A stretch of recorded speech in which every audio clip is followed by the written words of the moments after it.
क्या होगा? दाने खत्म होते जा रहे हैं, बच्चे भूखे हैं। कुछ तो करना होगा, कुछ नया सोचना होगा। तभी उसकी नजर दूर खेत की तरफ गई, जहाँ एक बूढ़ा किसान अपनी जमीन पर काम कर रहा था। रानो वहाँ उड़ गई और ध्यान से देखने लगी। रानो पास के पत्थर पर बैठकर किसान को देखती रही। किसान जमीन में बीज बो रहा था, एक एक दाना मिट्टी में दबा रहा था। उसके चेहरे पर थकान थी, पर आंखों में उम्मीद थी।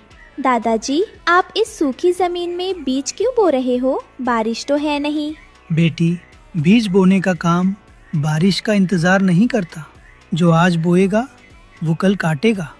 मैं आज बो रहा हूँ, इसलिए नहीं कि बारिश है, बल्कि इसलिए कि बारिश आएगी, और जब आएगी मेरे बीज तैयार होंगे। मतलब मेहनत पहले, फल बाद में। बिल्कुल सही।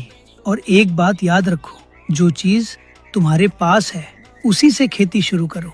बाहर से कुछ मांगने की जरूरत नहीं। रानो वापस उड़ गई, पर उसके दिमाग में किसान की बात घूमती रही। जो तुम्हारे पास है उसी से खेती करो। तभी उसके दिमाग में एक आइडिया आया। उसकी आंखें चमक उठी। रानो घोंसले में वापस आई। उसने अपने घोंसले के कोने में रखे 3 अंडों को देखा। उसके खुद के अंडे, जो अभी तक फूटे नहीं थे।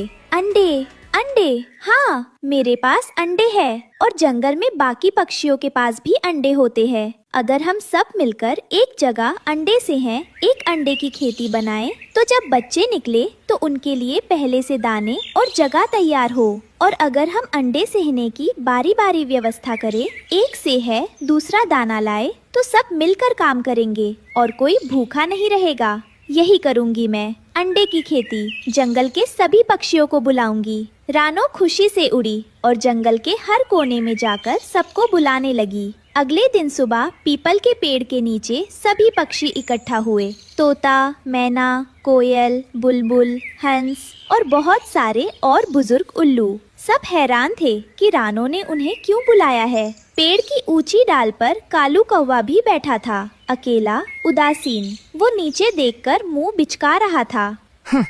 रानो ने सबको बुलाया है, जरूर कोई नई नौटंकी होगी। मुझे क्या लेना देना। दोस्तों, आप सब जानते हैं कि इस बार जंगल में दाने बहुत कम हैं। बारिश नहीं हुई, खेत सूखे हैं, हम सब परेशान हैं। पर मेरे पास एक आइडिया है। अगर हम सब मिलकर काम करें तो इस मुश्किल से निकल सकते हैं। क्या आइडिया है रानो बहन? जल्दी बताओ।